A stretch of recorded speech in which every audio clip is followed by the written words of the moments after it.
Hello friends, దేవుని కృప వల్ల అయ్యగారు అమ్మగారు మీ అందరికీ దేవుని యొక్క విలువైన ప్రసంగములు స్వయంగా రాసినవి మీకు అందచేయాలని కోరుకుంటున్నాను.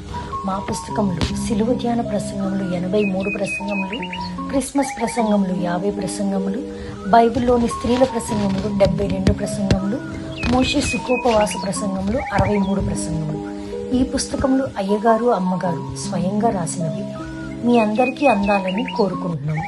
మా పుస్తకములు కావాల్సిన వారు కాంటాక్ట్ అవ్వాల్సిన numbers: Bapatla reverend doctor P Jayapal గారు, ఫోన్ నెంబర్ 9866412025.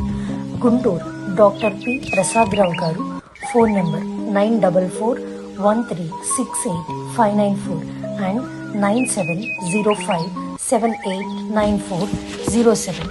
మా పుస్తకంలో మీరు తీసుకొని చదివి ఆదరణ పొంది దేవుని మహిమపరచాలని కోరుకుంటున్నాము. Don't forget to like the video. Thank you.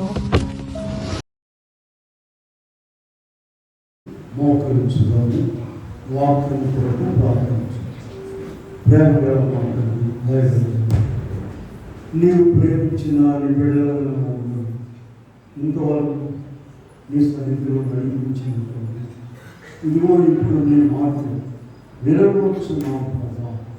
నాతో మాట మీరు మీ ఆత్మ ద్వారా మాట్లాడుతున్నాను. వాక్యమై గ్రహిస్తున్నాము. నిన్ను వేడుకుని ప్రార్థిస్తున్నాము తండ్రి. కూర్చుంటా. నమ్మిన వారిని కాదనవనియు నెమ్మదిగా సరిగా ప్రభురవని నమ్మిన వారిని కాదనవనియు నెమ్మదిగా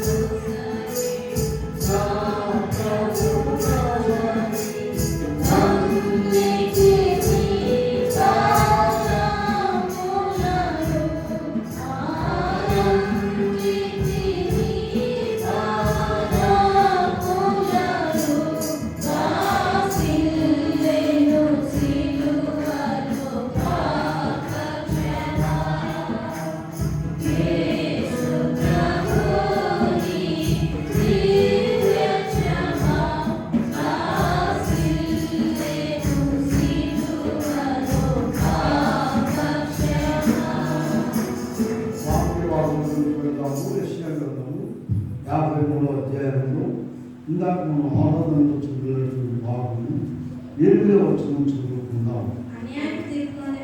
అన్యాయపు తీర్పు నొందిన వాడు అతడు కొనుకోబడింది. అతడు నా జనుల అతిక్రమమును బట్టి మొత్తబడిన కదా. సజీవుల భూమిలో కొట్టివేయబడి అయినను అతని తరం వారిని ఈ సంగతి ఆలోచించిన ప్రభు నామమున కృపా సమాధానం దేవుడి పిల్లలకు అనుగ్రహించుగాక. ఆమేన్. యెషయా గ్రంథము బైబిల్ పండితులు ఏం చెప్పారంటే 5వ సువార్తలు ఎన్ని ఉన్నాయి? 4 ఉన్నాయి. మత్తయి, మార్కు, లూకా, యోహాను.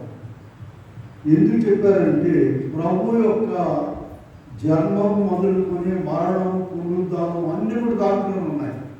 మనకు తెలుసు క్రిస్మస్ కాలంలో మరి 7వ అధ్యాయం 14వ వచనంలో యెషయా 7:14 ఆలకించుడి, కన్యక గర్భవతి కుమారుని కనును ఆయనకు. అలాగే 9:6 యెషయా 9:6 ఏలనగా మనకు శిశువు పుట్టెను, ఆశ్చర్యకరుడు, ఆలోచనకర్త. వాడు ఇప్పుడు 53వ అధ్యాయంలో అనుకుంటాం. 53వ అధ్యాయంలో మనం చూసినట్లయితే అతడు తృణీకరింపబడిన వాడు ఆయన. 3వ వచనం మనుషుల వలన విసర్జింపబడిన వాడును వ్యసనాక్రాంతుడును మనుషులు చూడవలని వాడుగాను ఉండెను. 4వ వచనం చూడండి. నిశ్చయముగా అతడు భరించెను మన వ్యసనములను, ఆయనను దేవుని వలన బాధింపబడిన వాడిగాను మనం ఈ స్థితిని మన అతిక్రమ క్రియలను బట్టి మన దోషములను బట్టి మన సమాధానార్థమైన శిక్ష అతడు పొందిన దెబ్బల చేత ఇలాగూ ప్రభు యొక్క శిలువ శ్రమల మరణం ఆయన చక్కగా వివరించి ఆత్మ ద్వారా 8వ వచనంలో ఒక విచారకరమైన మాట మనకు కనబడుతుంది. ఏంటంటే ఆయనను అతని తరం వారిలో ఈ సంగతి ఆలోచించింది.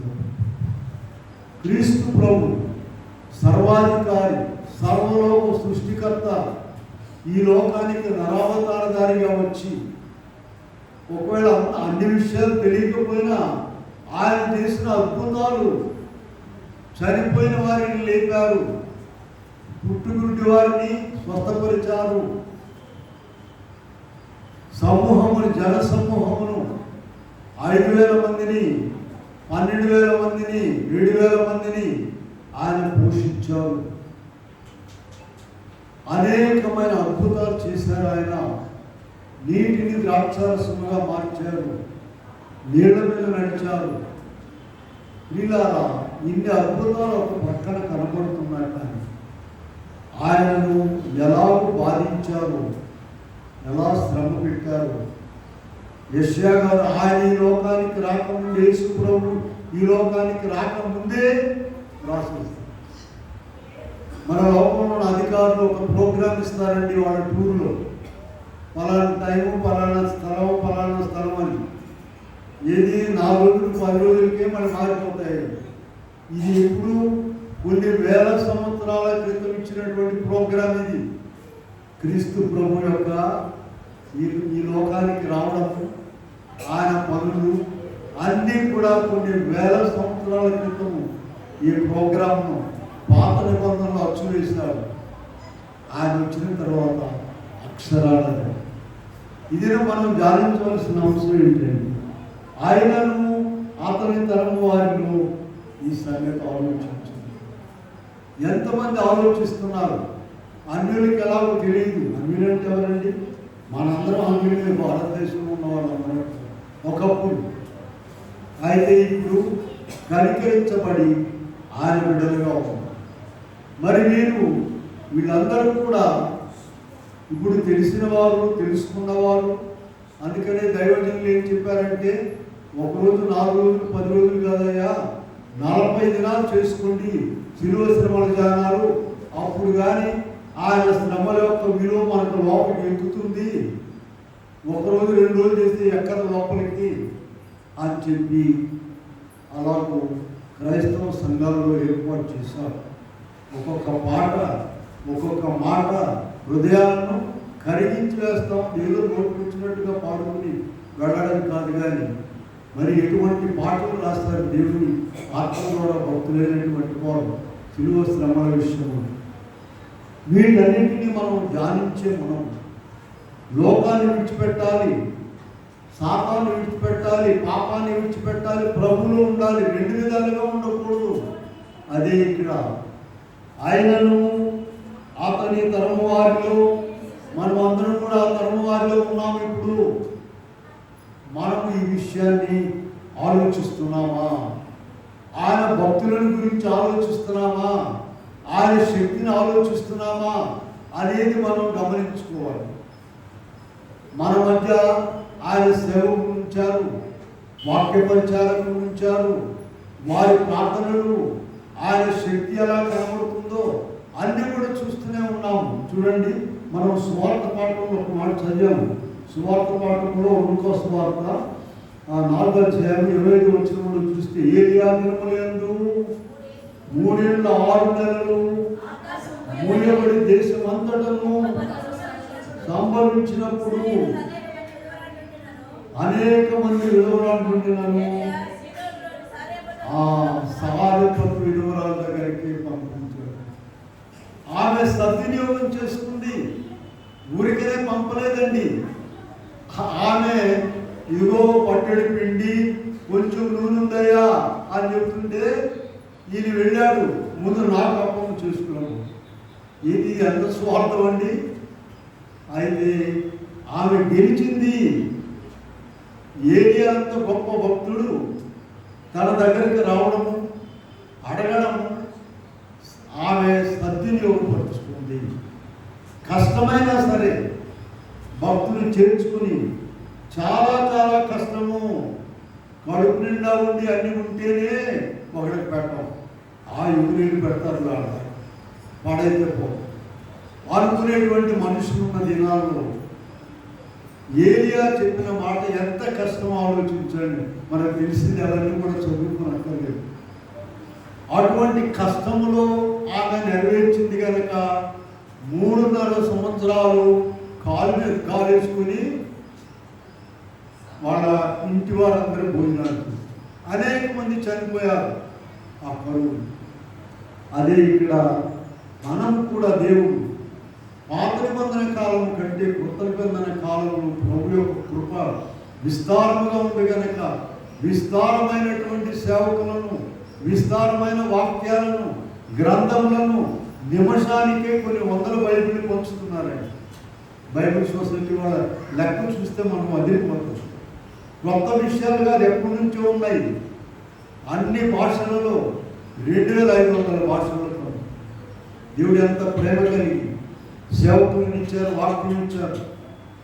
మనం వాటిని సద్వినియోగపరచుకోవాలని ప్రభు కోరుకుంటూ ఉన్నారు. అలాగే ఇక్కడ మనం ఇందాక చదివినటువంటి పత్రిక పాఠంలో ఒకసారి చూడండి. పత్రిక పాఠంలో చూస్తే 1 కొరింథీయులకు రాసిన పత్రిక 10వ అధ్యాయంలో 11వ వచనం చదువుకున్నాము.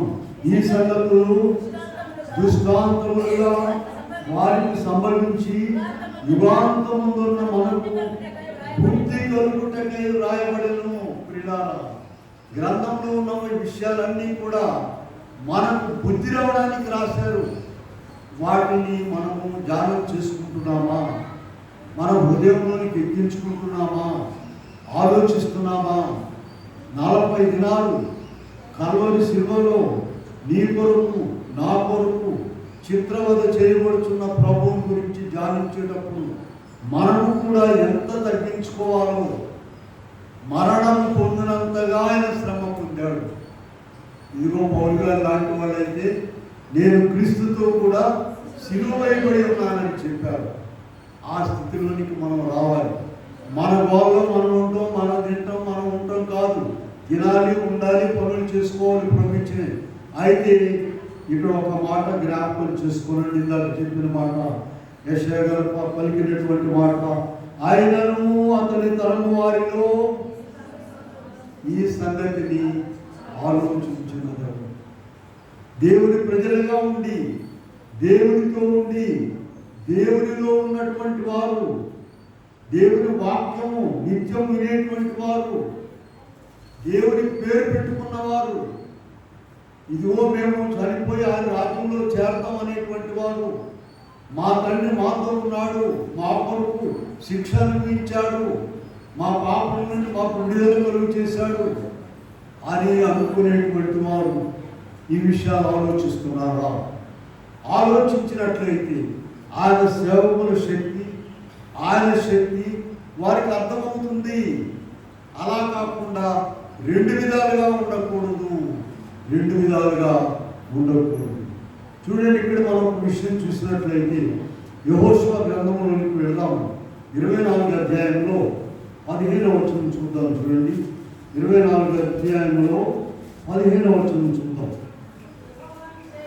యెహోవాను సేవించుట మీ దృష్టికి కీడని తోచిన ఎడల మీరు ఎవరిని సేవించదరో, నది అద్దరిని మీ పితరులు సేవించిన దేవతలను సేవించదరో, అమోరీయుల దేశమున మీరు వారి దేవతలను సేవించదరో, కోరుకొనుడి. మీరెవరిని సేవించినను నేనును నా ఇంటి వారు. చూసారా ఎంత చక్కని మాట చెప్తున్నారు. నేనును నా ఇంటి, మీరు ఎవరైనా సేవించుకోండి.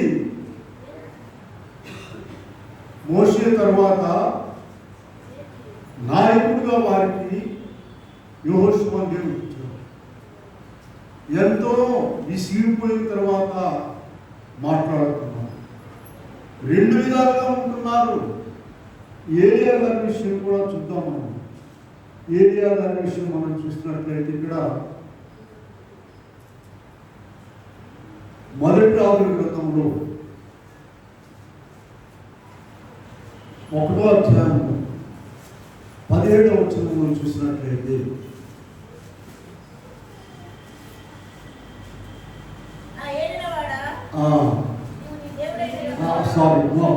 మొదటి రాజుల గ్రంథంలో 18వ అధ్యాయంలో 21వ వచనం చూద్దాం. 18వ అధ్యాయంలో ఏలియా ప్రజలకు ఏమంటున్నాడంటే, ఎన్నాడు మట్టుకు మీరు రెండు తలంపుల మధ్య తడబడుచుందరు, యెహోవా దేవుడైతే ఆయనను అనుసరించుడి, బయలుదేవుడైతే అనుసరించుడని ప్రకటన చేయగా జనులు అందరూ అతనికి ప్రత్యుత్తరముగా ఒక మాట అయినా ఇవ్వలేదు. చూడండి, ఇక్కడ ఏలియా గారు పందెం వేశాడు. వారందరి మీద పందెం వేసి జనులను పోగు చేసుకుని వచ్చి పడిపోయినటువంటి బలిపీఠమును లేవనెత్తి కట్టి ఆయన ప్రజలను పిలిచి మాట్లాడుతున్నాడు. అయితే ఎవరు గెలిచారండి? ఏలియా గెలిచాడు. ఆయన ప్రార్థన గెలిచింది. ఇందాకేమో ఒక మాట కూడా మాట్లాడలేదు వాళ్ళు. ఆయన గెలిచిన తర్వాత ఇప్పుడు 19వ అధ్యాయము 39వ వచనం చదవండి. మొదటి రాజుల గ్రంథం 19:39 చదువుదాం. అంతటా జనులందరూ దానిని చూచి, మొదటి రాజులు 19:39, యెహోవాయే దేవుడు, యెహోవాయే దేవుడు అని కేకలు వేసి, ఇందాకేమన్నారమ్మా? అయ్యా, ఎందుకు మీరు రెండు పడవల మీద కాలేస్తారు? రెండు మనసులు ఎందుకు మీకు? యెహోవా దేవుడైతే ఆయన నమ్ముకోనండి, బయలుదేవత అయితే వెళ్ళండి అని చెప్పినప్పుడు ఒక్క మాట అయినా కూడా వారు జవాబు చెప్పలేదు అని మొదటి రాజులు 18:21లో మనం చూసాం. ఇప్పుడు ఏలియా గారు పందెం గెలిచిన తర్వాత ఏం చేశారు చెప్పండి? 19:39లో జనులందరూ చూచి సాగిలపడి, యెహోవాయే దేవుడు, యెహోవాయే దేవుడు. వీళ్ళారా, నీకు మేలు కలిగినప్పుడు, నీకు గొప్ప ఆదరణ కలిగినప్పుడు, అద్భుతం జరిగినప్పుడు ఆ క్షణంలోనే కాదు, నీ జీవితం మొత్తం కూడా ప్రభుతో ఉండాలి, ప్రభువులో ఉండాలి, అది ఏర్పాటులో ఉండాలి. ఇప్పుడు మనం ఇక్కడ ఒక రాజుగారిని గురించి ధ్యానం చేద్దాము. 2వ రాజుల గ్రంథంలోకి వెళ్దాం. చూడండి, 2వ రాజుల గ్రంథంలో మొదటి అధ్యాయంలో చూద్దాము. మొదటి అధ్యాయంలో ప్రారంభంలో చూసినట్లయితే, ఆహాబు మరణమైన తరువాత అహజ్యా షోమ్రోనులో ఉన్న కింద పడి రోగి, మీరు ఎక్రోను దేవతలకు బయలుదేరు వద్దకు పోయి, నేను స్వస్థత పడుతునో లేదో దూతలను పంపగా. దయచేసి బైబిల్ ఉన్న వాళ్ళందరూ కూడా 2వ రాజుల గ్రంథం 1వ అధ్యాయం తీసుకోండి. దాంట్లో ఇక్కడ మంచి పాఠం ఉందనుకో. ఈ అహజ్యా ఎవరో తెలుసా మీకు? దేవుని ప్రజలని ఇశ్రాయేలీయులకు రాదు. ఒక కాగితం వెనక్కి తిప్పండి. మొదటి రాజుల గ్రంథము 22వ అధ్యాయంలో 51వ వచనం చూడండి. అహజ్యా ఎవరో? ఆహాబు కుమారుడైన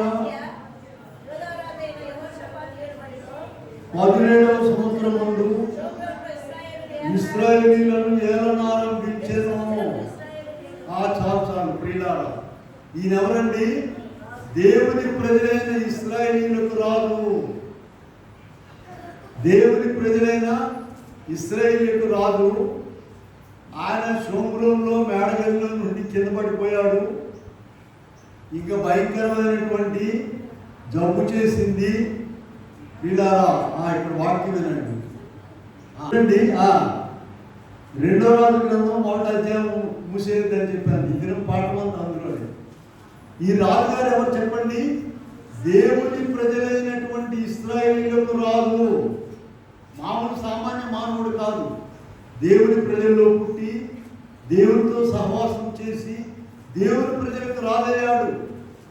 ఈయన షోమ్రోనులో మేడ నుండి పడిపోయాడండి.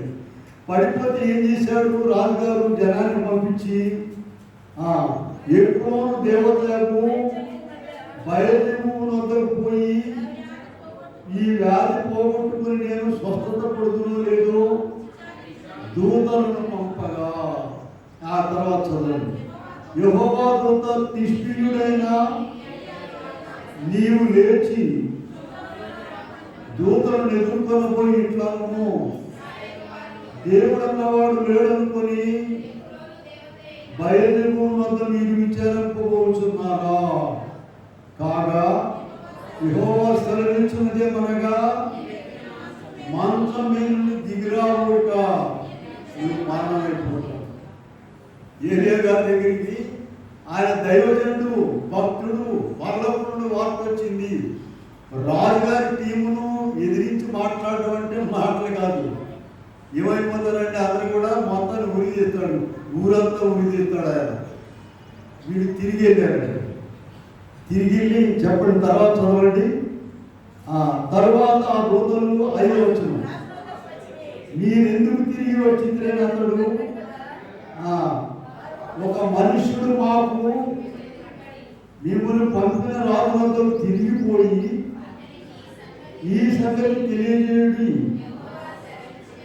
ఇశ్రాయేలులో దేవుడు ఉన్నవాడు లేడనుకొని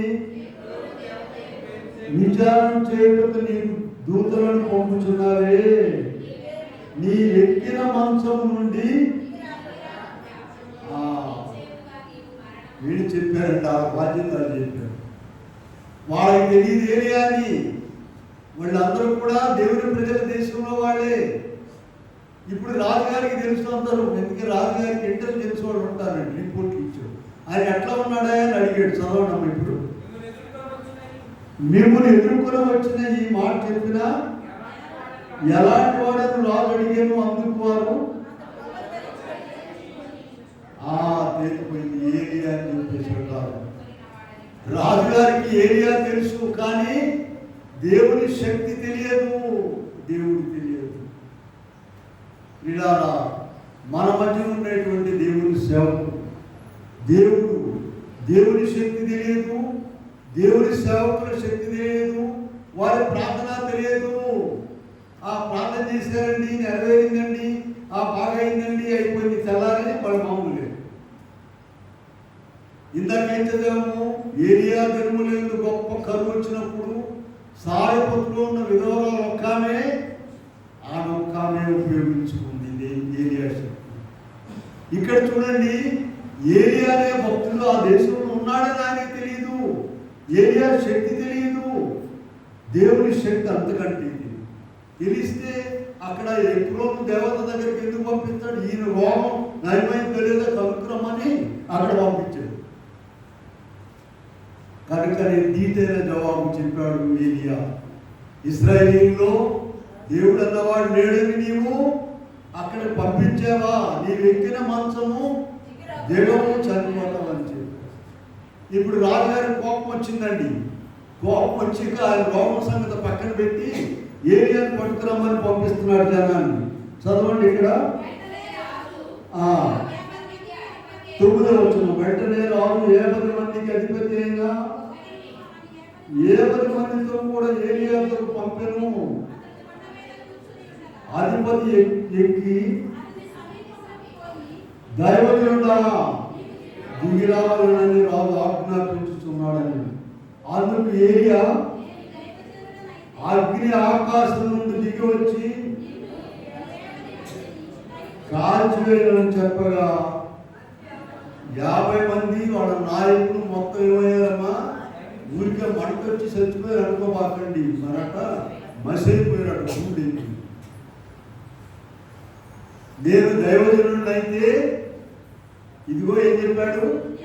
ఆకాశం నుండి వీళ్ళేది రాజుగారి ఆజ్ఞను అమలు జరుగుతామని వెళ్ళారు. దైవజనుడు ఎక్కడున్నాడమ్మా? కొండ మీద ఉన్నాడు, ఉన్నత స్థలంలో, అక్షరార్థంలో ఉన్నత స్థలంలో ఉన్నాడు, ఆత్మీయ అర్థంలో ఉన్నత స్థలంలో ఉంటాడు. దైవజనులు ఎప్పుడు కూడా వాక్యంతో ఉంటారు. వాక్యం అంటే ఏంటమ్మా? దేవుడే. యోహాను సువార్త 1వ అధ్యాయం 1వ వచనం కదా, ఆ దేవుడు వాక్యం ఉండేను. దేవుని యొద్ద ఉండేను వాక్యము. దేవుని వాక్యం చెప్పేవారు ఎవరు? వాక్యం ఎవరికి వచ్చును? దేవుని ప్రజలకు, దేవుని బిడ్డలకు, దేవుని ఏర్పాటు చేసుకున్న వారికి అందులో శక్తి ఉన్నది. ఆయన అక్షరార్థంలో ఉన్నత స్థలంలో ఉన్నాడు, ఆత్మీయార్థంలో కూడా ఉన్నత స్థలంలో ఉన్నాడు. చిన్న వాడు ముఠా వెళ్ళారు, రాజుగారికి సైన్యం ఉంటుందిగా, ఆ వెళ్ళిపోయి చెప్తున్నారు, దైవజనుడా కిందకి దిగిరా, రాజుగారు రమ్మంటున్నారు. ఆయన ఏం చెప్పాడు? నేను దైవజనుడిని అయితే ఆకాశం నుండి అగ్ని వచ్చి దహించి వేస్తుందని. ఈ నాయకుడు 50 మంది బెటాలియన్ మొత్తం మసిలిపోయాడు. రాజుగారు అక్కడ ఊరుకున్నాడా? మన 11వ వచనం చూడండి. మరల రాజు 50 మంది మీద మరి ఒకరిని పంపగా వీడు వచ్చి దైవజనుడా ఆజ్ఞాపించుతున్నాడు రాజుగారు. అందుకు ఏలియా చూస్తున్నారా మీ బైబిల్ అందరూ? 250 కూడా అయిపోయారండి. బుద్ధి వచ్చింది అప్పుడు కూడా రాజుగారికి 350 పంపించాడు. ఆ కింద మనం చూస్తే 350 పంపించారు. 13వ వచనం, ఇంకను రాజు అధిపతి అయిన ఒకరిని, ఈ 350కి కాస్త మెలకు వచ్చిందండి. జరిగిన సంఘటనలు చూసుకున్నాడు. బాబు మనం అట్లా మసైపోకూడదురా, బూడిద మిగిలిందంట. 50 మంది ప్లస్ 50 మంది నాయకుడు, బూడిద మిగిలిందంట. ఇక అట్లా కాదని 3వ అధిపతి ఏం చేశాడు చూడండి అమ్మ, చదవండి. మోకాళ్ళు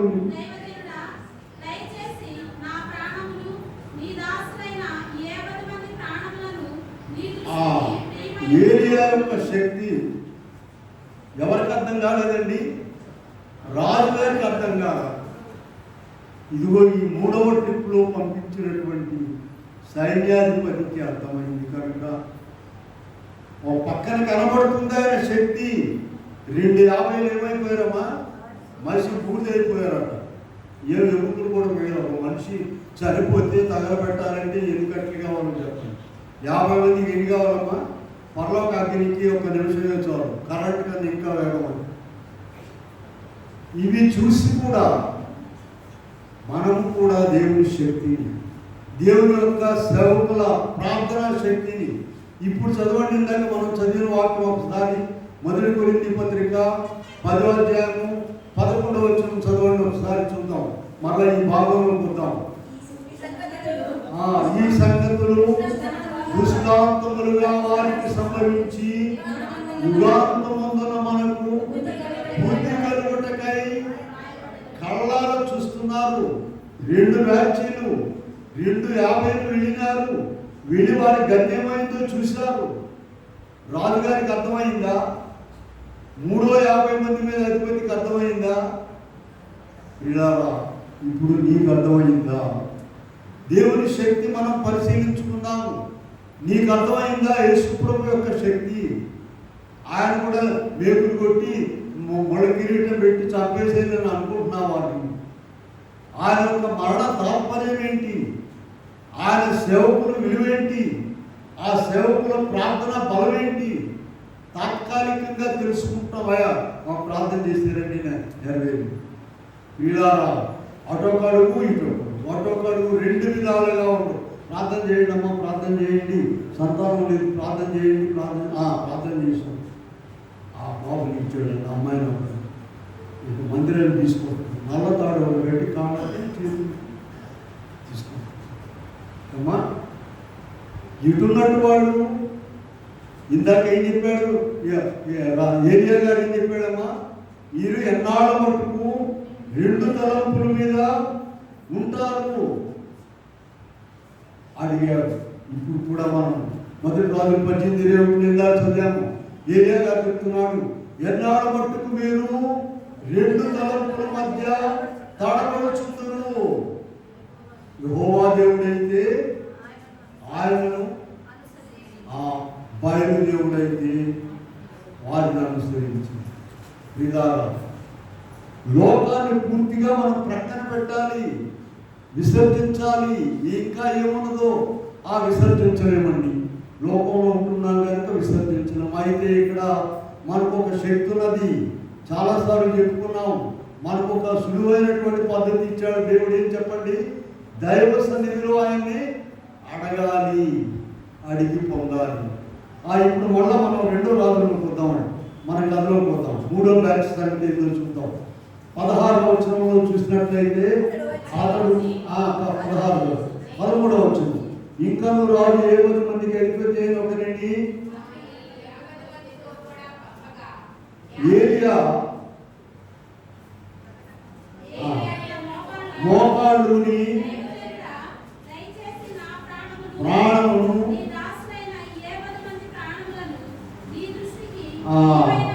కాపాడమని అడిగాడు.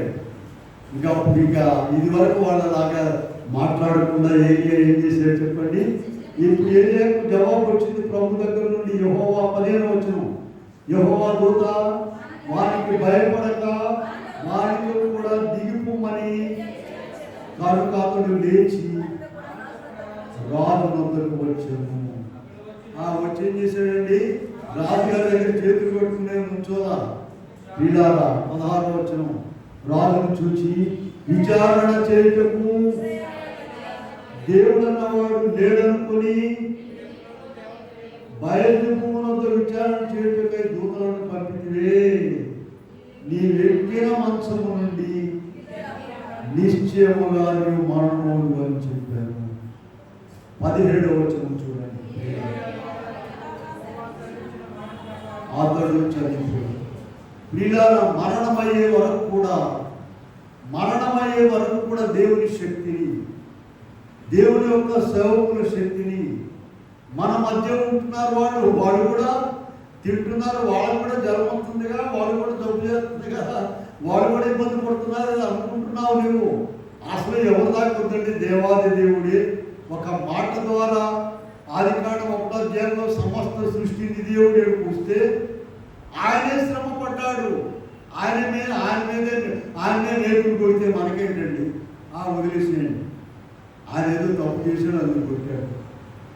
ఇలాగూ అందుకని యెషయా గారి 53లో ఆయన యొక్క శ్రమలన్నింటినీ కూడా ఏకవులు పెట్టి చెప్పి 8వ వచనంలో ఏం చెప్తున్నారంటే, ఆయనను అతని తరము వారికి ఈ సంగతి ఆలోచించారు.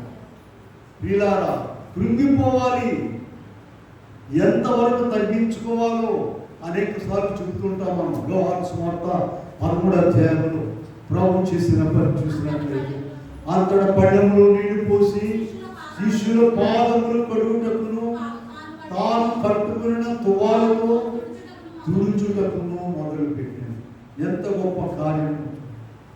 ఇదిగో కల్వరి శిలువలో ఆయన పడేటువంటి శ్రమ, బాధ, వేదన ఒక్క మాట అయినా యెషయా 53లో ఒకసారి చూడండి. మొదలు దేవుడు గొర్రె పిల్లయు బొచ్చు కత్తిరించు వారి గొర్రెయు మౌనముగా నున్నట్టు అతడు నోరు తెరవలేదు. ఇలా మనమైతే కొంచెం ఇబ్బంది, కొంచెం కోపము, అబ్బో అసలు నిన్నెవరు అడగపోయినా కూడా తీర్పు తీర్చడానికి బయలుదేరుతారు. అనవసరమైన మాటలు, ఆయనను హింసిస్తున్నారు, శరీరాన్ని దున్నేస్తున్నారు, నరుకుతున్నారు. ఒక్క మాట అయినా మాట మనం నేర్చుకోవలసింది. ఇదిగో లోకంలో ఉన్నాము, పాపలోకంలో ఉన్నాము. అయితే మనము అలాగూ ఉండకూడదని ప్రభువు ఇంతకాలం మనం శిలువ శ్రమల జాలాలు జానించి ప్రభు స్వరూపం మనలోకి రావాలి. ఏదైనా జరగనేయండి, వెంటనే మాట్లాడతారు, తీర్పు తీర్చేస్తారు. అనేక వాక్యాలు తెలుసు, చెప్పుకుంటున్నారు, వాళ్ళ దారిని పడిపోతున్నారు. వీళ్ళారా ఇంకొక రాజుగారిని చూపిస్తాను, మీరు చూడండి. ఇంకొక రాజుగారి దగ్గర పోదాం. 2వ రాజుల గ్రంథంలో ఉన్నాం కదా మనం. 5వ అధ్యాయంలో 7-8 వచనాలు చూద్దాం. చూడండి. 5వ అధ్యాయంలో ఈ పత్రికను చదివి వస్త్రములు చింపుకొని చంపుటకును నేను దేవుడనా ఒకరికి కలిగిన పుష్పరోగం మానుమని నాతో కలహములకు కారణము వెదలుతున్నాడు.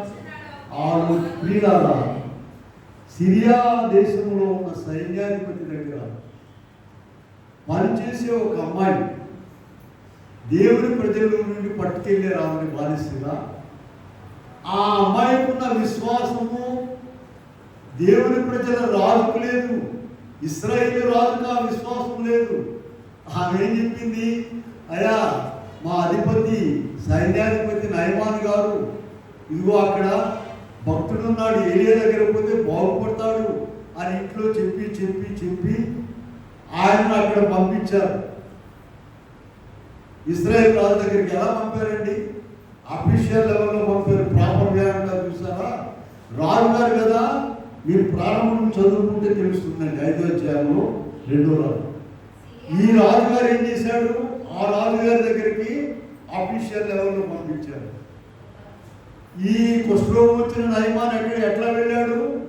ఏలియా దగ్గరికి అఫీషియల్ లెవెల్ వెళ్ళాడు, మామూలుగా వెళ్ళాలా.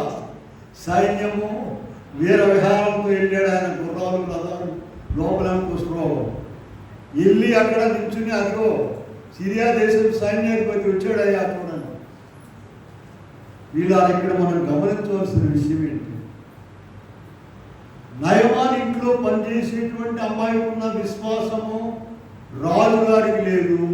అసలు రాజుగారికి ఆ దేశంలో ఒక ఆయన ఉన్నాడు, ఆయన కుష్ఠరోగం బాగు చేస్తాడు అనేటువంటి విశ్వాసము, జ్ఞానము, ఇన్ఫర్మేషన్ కూడా. ఇలా ఒక సాగుతుంది ఊళ్ళో గుడ్డెద్దు చేలో పడినట్టుగా నీ లోకం కాలం అంతా గడుపుతున్నావా? అసలు దేవుని శక్తి ఏంటి? నీ చేతిలో ఉన్న వాక్యం ఏంటి? భక్తులేంటి? అసలు విశ్వాసం ఏంటి? ఆయన శక్తి ఏంటి? ఆయన సేవకుల శక్తి ఏంటి అనేటువంటి విషయాన్ని నీవు ఆలోచిస్తున్నావా? ఇంత గొప్ప సేవకుడు ఎలీషా గారు ఆ రాజ్యంలో ఉన్నాడని ఎవరికి తెలియదండి? రాజుగారికి తెలియదు. నయమాన్ ఇంట్లో పనిచేసేటువంటి అమ్మాయికి ఉన్న విశ్వాసము రాజుగారికి లేదు. ఇలా దేవుడు మనలను కూడా మొదటి పేతురు పత్రికలోకి వెళ్ళండి. మొదటి పేతురు పత్రిక 2వ అధ్యాయంలో మనం చూసినట్లయితే అక్కడ మరి 8, 9 వచనాలు అనుకుంటాము. ఒకసారి చూడండి. అయితే నేను ఆశ్చర్యకరమైన తన వెలుగులోనికి పిలిచిన వారి గుణాతిశయములను ప్రచురము చేయ నిమిత్తము రాజులైన యాజక సమూహమును ప్రజలైన సొత్తుగా ఉన్నారు. మనం కూడా రాజులుగా ఉన్నాము. ఆయన రాజులుగా యాజకులుగా మనల్ని చేశాడు. ఇలారా అయితే ఇదిగో ఇద్దరు రాజుల గురించి మాట్లాడాము ఇప్పుడు మనం. అహజ్యాను, ఇంకొక ఆయన ఎవరండి? ఇశ్రాయేలు. ఇశ్రాయేలు రాజులే. వాళ్ళలాగా ఉన్నామా మనం? విశ్వాసం ఉన్నదా? ఆయన సేవకులు, ఆయన శక్తి కనబరిచేటువంటి వారు, ఆయన మీద ఎంతవరకు విశ్వాసం ఉన్నది? మనం లోకాన్నే తెచ్చుకుంటున్నామా? లోకాన్నే ఎవరో ఒకరు కూతురు లేవలేనా ప్రార్థనకు రానాను సలహా ఇచ్చు కారు ఒక నవతారం కట్టుకోమని నీ మొత్తం దరిద్రం ఉంటున్నాను. వీళ్ళ ప్రార్థనే అక్కడికి పోవాలి. నువ్వు ఎటున్నట్టు న్యాయంగా ఆలోచిద్దాం. అమ్మా, నువ్వు ఏ పార్టీలో ఉన్నట్టు? యేసుప్రభు పార్టీలో ఉన్నట్ట? అక్కడికి వెళ్తేనే ఆ భజన, ఇక్కడికి వెళ్తే ఈ భజన. అటువంటి వారికి దేవుడు సహాయం ఇచ్చింది. కష్టమైన, నష్టమైన, ఇబ్బంది అయినా సరే మరి ఇప్పుడు జనులందరూ కూడా యెహోవాయే దేవుడు అని ఎప్పుడన్నారు? ఏలియా గారు గెలిచిన తర్వాత అన్నారు ఆ కాసేపు. కనుక ప్రియమైన వారు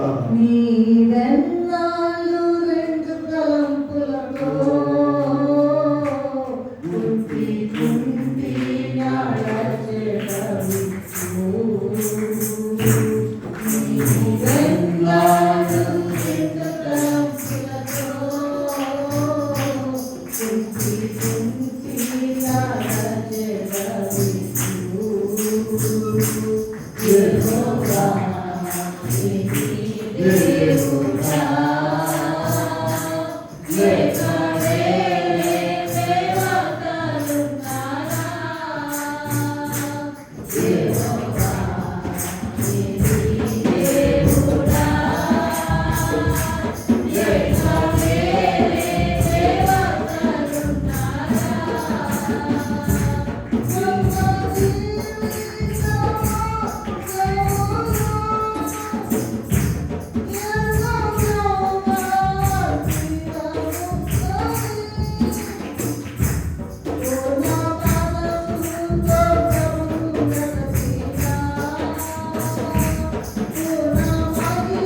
ప్రభు వైపు తిరుగుకోవాలి. ప్రతి మనిషి లోపల ఇంకొక మనిషి ఉన్నాడని, దుర్మార్గుడు ఉన్నాడు మర్చిపోవాలి. ప్రతి మనిషి వాడిని సరి చేసుకోవాలి. చూడండి, సామెతల గ్రంథంలోకి వెళ్దాం. కొన్ని వాక్యాలు చూపిస్తాను నేను. 16:32 చూద్దాం. సామెతలు 16:32. పరాక్రమశాలి కంటే శ్రేష్ఠుడు పట్టణమును పట్టుకుని వారి కంటే. వీళ్ళారా, పట్టణమును పట్టుకోవడం అంటే యుద్ధంలో ఒక పట్టణం పట్టుకోవాలంటే అనేక మంది చనిపోతారు, అనేక భవనాలు కూలిపోతాయి. వాళ్ళకంటే ఎవరు శ్రేష్ఠుడంట? తన మనస్సును. మా నాన్నగారు ఒకరోజు వాక్యం చెప్తూ ఏమన్నారంటే, తర్వాత నాకు అర్థమైంది. మీరందరూ ఇక్కడే ఉన్నారా అన్నాడు. ఏంటి వీళ్ళందరూ కూర్చుని ఉన్నారు కదా, ఇక్కడే ఉన్నారా అన్నాడు. నాకు చాలా రోజులకి అర్థం కాలేదు. అంటే లోపల ఉన్నవాడు ఇంటికి పోయి వస్తుంటాడు, బజార్కి వెళ్ళి వస్తుంటాడు. లోపల ఉన్నవాడు గుంటూరు చుట్టాలను గుర్తు తింటూ వస్తూ ఉంటాడు. ఈ కట్టేడే ఉంటుంది. ప్రియులారా, ఆ లోపల ఉన్నవాడు నరకానికి పోకుండా ఉండడానికి ఇన్ని ప్రయత్నాలు, ఇన్ని పాటలు పడుతున్నాం. మనం మర్చిపోబాకండి. వ్యాపారం అనుకున్నాడు, వ్యాపారం అంటాడు, లాభం అనుకున్నాడు. ఆత్మ సంబంధమైన ఆలోచన ఉన్నదా? సామెతలు 16:32 చదువుతాం. 25 కూడా చదువుదాం. చూడండి, 25 అధ్యాయము సామెతల్లోనే 28. ప్రాకారము లేక పాడైన పురము ఎంతో అడుగుకొనలేని వాడు అంతే. నీకు ఇష్టమైనట్టుగా పోనీయకూడదని నీ మనసు. ఆయన దేవుడు ఎన్నో విషయాలు చెప్తున్నారు మనకు. గొప్పవాడు, సమస్తం ఆయనే. సమస్తము నీకు పాడతారు కదండి. ఏదైనా చేయగలవు, ఎత్తేమంటే దంచి పాడతారు.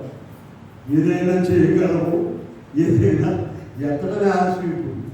మామూలు తనువు నాకు ఇది ఎత్తండి, ఏ నోరు కదలదు. ఇప్పుడు ఈ పాట ఒకటంతా లేటెస్ట్ ఉన్నాయండి. మా వెనకాడంతా వేడి పాడతారు. పాత అసలు పాట ఇప్పుడు వచ్చినే పాడతారు. నిన్న మైకులో వాళ్ళు పాడుకుంటారు. ఎట్లా రాసుకున్నారా బాబు అనిపించు. ఈ లేటెస్ట్ మంచిదే, కానీ అసలు నీ మనసు ప్రాకారము లేక పాడైన పురమయంతో. అందుకని యోగు గారు మాట చెప్తున్నారు. చూడండి, యోగు గారు 11వ అధ్యాయంలో 13వ వచనంలో యోగు గారు 11, నీవు నీ మనస్సును తిరుగనగా నిలిపిన యెడల పాపము నీ చేతిలో నుండి ఉన్నప్పుడు చదవాలి. 17వ వచనం వరకు చదవండి అందరూ. ఎంత బాగుంది అక్కడ. నిశ్చయముగా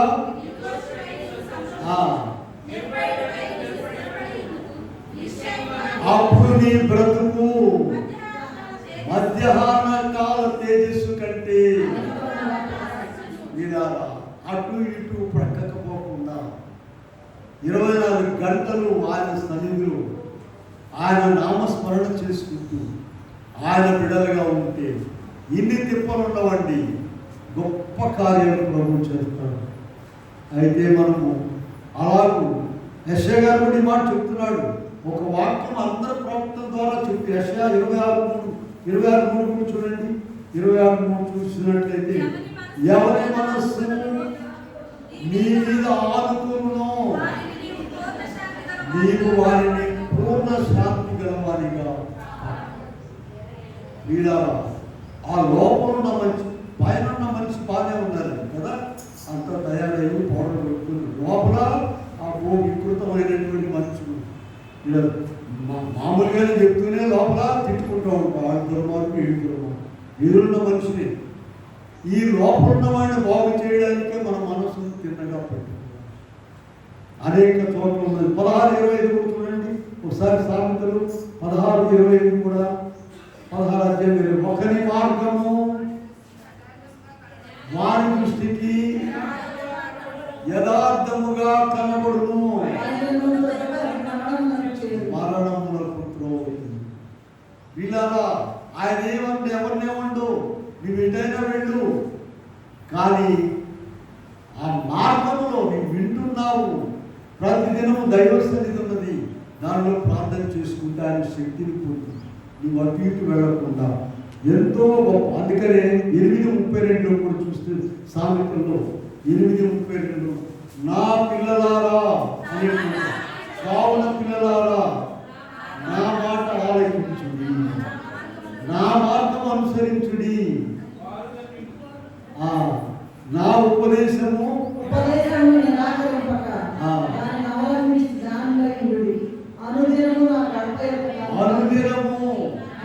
అనుదినము నా గడప యొద్ద కాచుకొని.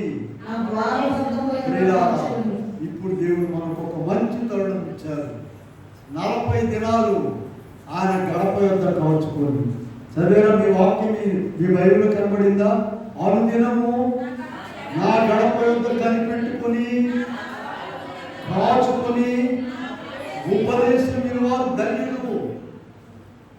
అప్పుడు మనం ప్రక్కకు పోకుండా, రెండు తలంపులుగా, రెండు విధాలుగా ఉండకుండా, చూడండి, దేవుని ప్రజలకు రాదైనటువంటి ఇశ్రాయేలు రాజులు, వాళ్ళకి దేవుని శక్తి తెలియదు, వాళ్ళ మామూలు విశ్వాసులకు ఉన్నటువంటి సామాన్య మానవులకు ఉన్న విశ్వాసం కూడా లేదు.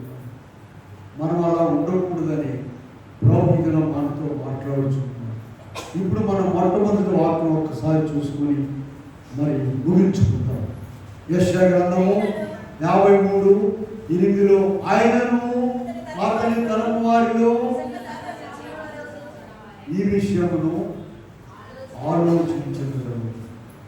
ఆలోచిస్తున్నావా? నీవు ఏదో విని పక్కకి వెళ్ళిపోతున్నావా? భయంకరమైన మరణము, యేసురాజు నీదు ప్రేమ అనేటువంటి మాట పాడుతుంటే ఎంత దుఃఖం వస్తుందో చూడండి. అలా భక్తులు రాసినటువంటి పాటలు ఉన్నాయి. శిలువ శ్రమల గానాలు. అలా నీ హృదయము, రాతి హృదయము కరిగిపోవాలి 40 దినాల్లో ప్రభు శ్రమలను చూసి. అప్పుడు మనం లోకం మనలో నుండి పూర్తిగా వెళ్ళిపోతుంది. దేవుని దీవెన పొందుతాము. అట్టి కృప దేవుడు మన పిల్లలకు అనుగ్రహించుగా చిన్న ప్రార్థన చేసుకున్నాము. ప్రేమలో